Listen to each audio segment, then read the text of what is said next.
Hey guys, what's up? It's Olivia. So I know that you guys absolutely love hearing about behind the scenes of being a Walt Disney World cast member, and so that's what this video is. I'm going to talk about what backstage looks like, what it's like being like an average day as a cast member, then also point out some fun facts and things that you might have never noticed about the Disney parks before. Before we start, I want to say that this video is not sponsored by Disney. I do not currently work for the Walt Disney Company, but I did work for them in fall of 2016 when I was a character performer on my Disney College program, and I have the utmost respect for this company. In all my videos where I talk about being a cast member, I try to be respectful, show that I am so grateful for that experience, and talk about the parks in a respectful way. To all of the haters out there, before you leave rude comments on my Disney videos, I want to say all of this information is stuff that Disney has kind of already let public. Disney does offer backstage tours. I have seen tour groups go in the tunnels underneath Magic Kingdom. There's a girl I follow on Instagram who's doing 7 hours worth of Epcot backstage tours today. Not to mention they talk about a lot of this stuff on their YouTube channel and other social media platforms.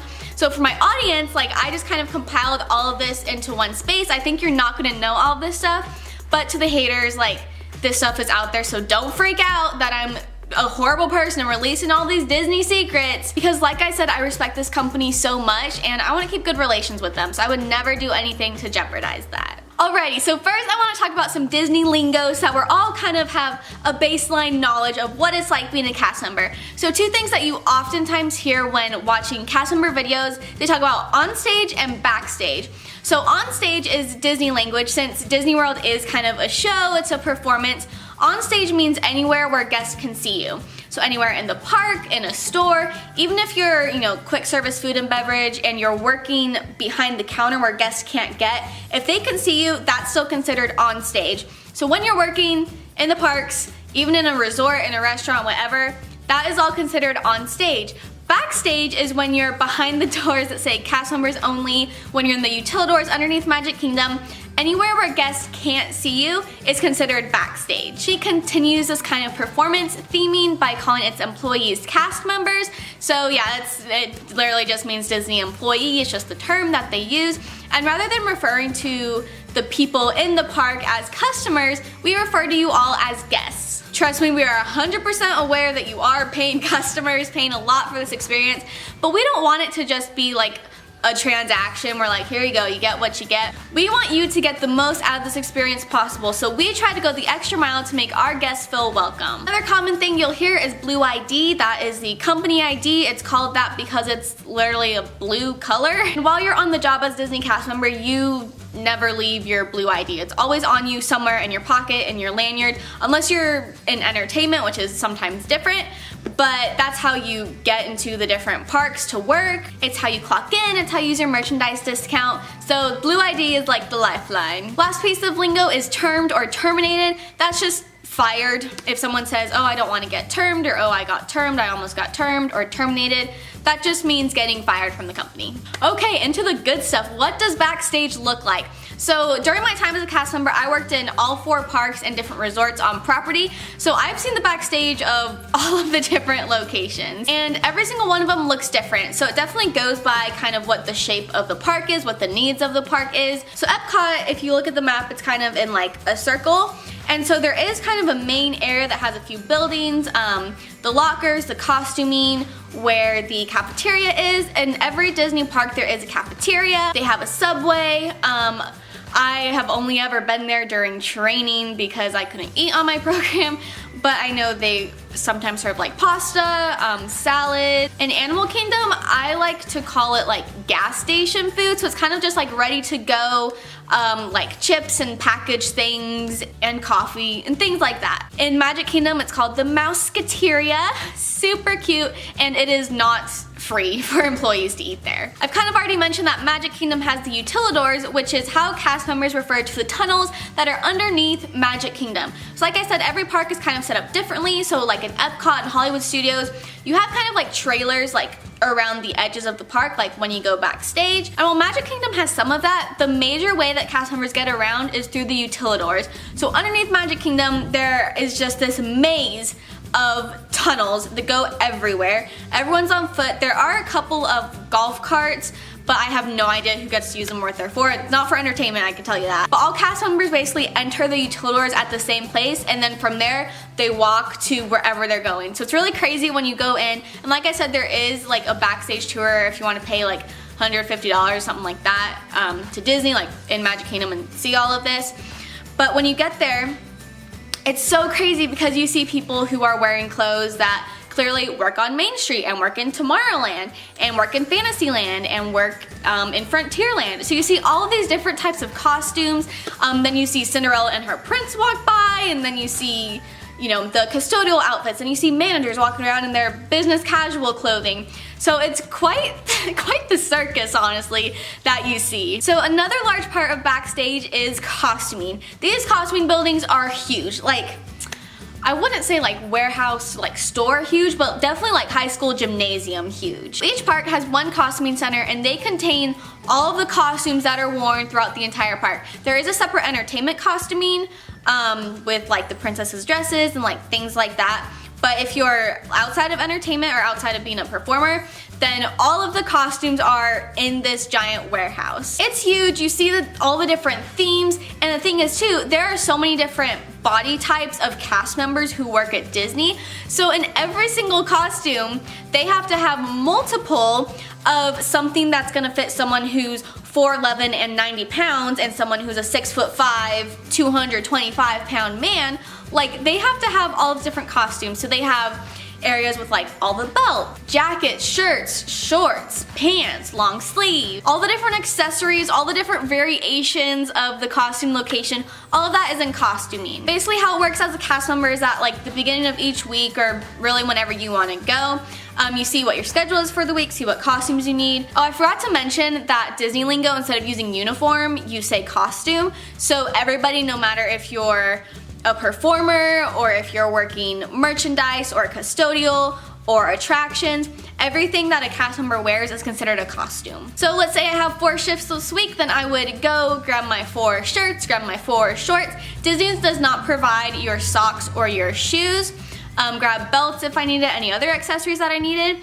And then, you know how like when you go to the airport, there's like security? I guess just like when you walk through a metal detector, that's basically what you walk through to scan out your costumes. It's pretty ingenious. You just scan your blue ID, walk through, make sure it registers all the costumes, and on the little board it'll say, you know, 4 of whatever costume, 4 of this. You check out, everything looks good.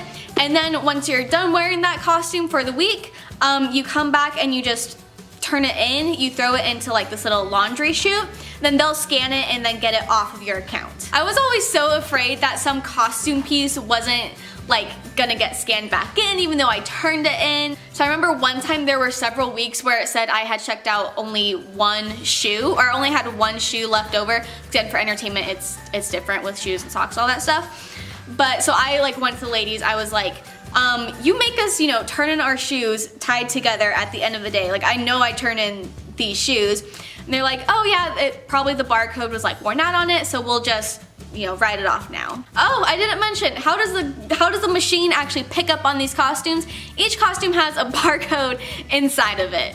So sometimes it's in the collar, sometimes it's somewhere else, but there's barcodes on all of the clothing, and that's how like the scanning works. So if the barcode is super run down, then maybe it won't pick it up again. That doesn't usually work for like costumes when you're gonna be out seeing guests, because they should never be that worn down. But sometimes it happens where just the way it goes down the laundry chute, or people are scanning it back in, that not necessarily every single piece of clothing gets like counted back. So if you are a cast member, if you're doing the DCP, something like that, make sure to keep an eye on what costuming pieces you have checked out, and if there is an issue, make sure you get that resolved before the end of your program, because I know a lot of people who have applied to second programs, who applied to summer alumni, and can't get rehired because it says they have a costuming piece out, which they clearly don't have a costuming piece out.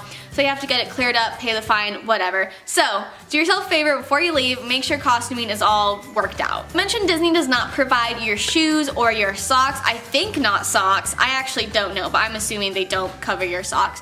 But for the majority of roles, except for Photo Pass, you have to wear black non-slip shoes. If you go to any Walmart in the area, They have rows and rows and rows and rows of varying levels of black non-slip shoes. They're kind of ugly as can be, but all cast members just kind of know, like, no one's looking at your shoes, they're your work shoes, it's what you have to wear. When you wear your black shoes, you're not supposed to wear like name brand shoes, like Nike or Skechers or something like that, unless if it's a black shoe and the logo is also black, so black on black, then you can wear that. They just don't want to make it obvious, like, oh, Disney must be sponsoring Nike because that dude's wearing Nike shoes. Nothing like that. And then PhotoPass wears white tennis shoes. Something that you might have noticed is that Disney really takes pride on its theming. So theming with costumes in various areas, theming with the trash cans in various areas. One thing that you might not know that I actually did mention in my 7K Q&A a couple weeks ago is that one rule that cast members has to follow is if you are themed, if you work in Space Mountain and so you're wearing your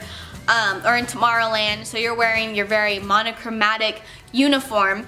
If for whatever reason you have to go into Fantasyland or Main Street, you're not allowed to walk in the park outside of your land. That is going out of theming and it is not allowed. So Disney not only has a Disney College program, but they also have this international cultural program, which means young adults from all over the world, there's like this list of countries that can participate, come and work at Disney World for a year. And a lot of them actually work in Epcot in the World Showcase. So if you go to Norway, if you go to Germany, if you go to Mexico, the different girls and guys that you see working there, they're actually from those countries. There's a Disney vlogger that I follow, her name's Ellie Stedman. I'll link her channel down below. She's from London, England. She's a huge Disney fan.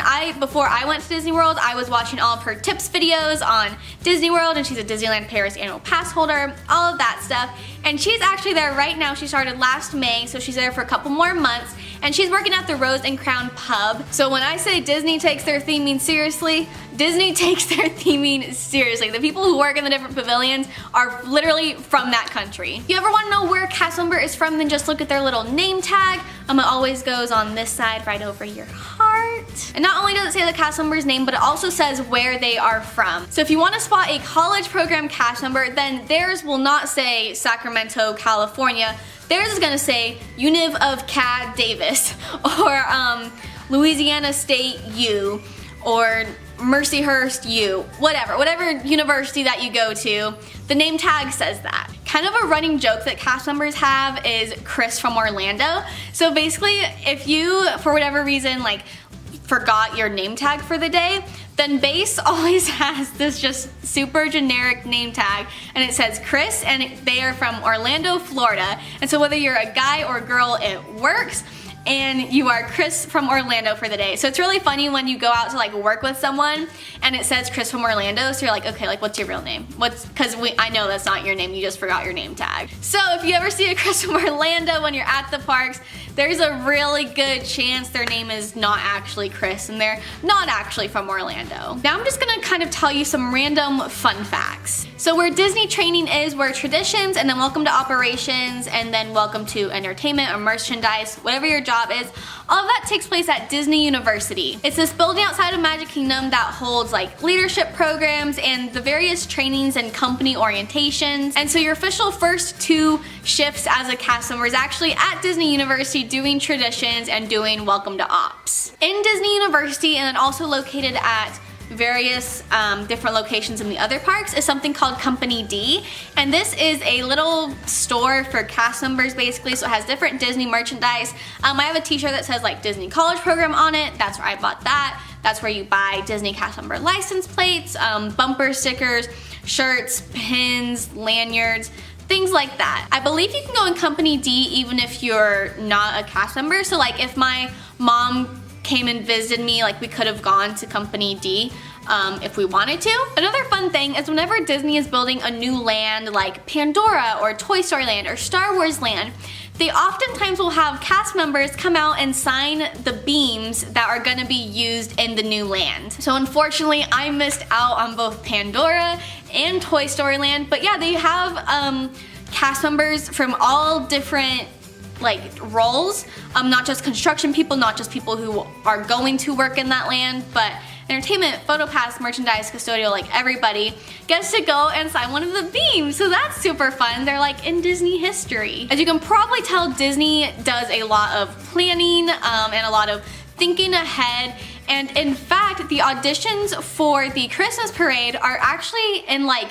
mid-August. Like by the time I was there on August 22nd, the Christmas parade auditions had already passed. Also backstage during August is when they start bringing the trees out. So backstage at Magic Kingdom is where they'll have the big trees for Animal Kingdom, for Magic Kingdom, all the different places. My last little fun fact before I wrap up, this is something to look out for next time you go to Animal Kingdom. So basically, like you're on the bus, right? You just came from your hotel, going to Animal Kingdom, you turn right into the parking lot. So the right is where like there's a big parking lot coming up. And if you look to the left, that's where like backstage is. And now you'll see like Pandora and things like that. If you look, if I'm sideways, Pandora's over here. If you look straight across right here, you'll notice there's just this really tall tree by itself. That tree is actually a cell phone tower disguised as a tree. So I'm pretty sure you can see it like while you're on the bus for like a split second if you know to look. So when you're again pulling into Animal Kingdom, look to the left before you get to the bus stop. If Pandora's like diagonal from you, it should be straight across. There's this tree and it's actually a cell phone tower. So I hope you guys learned some new things to kind of keep an eye out for and check out next time you're in the parks.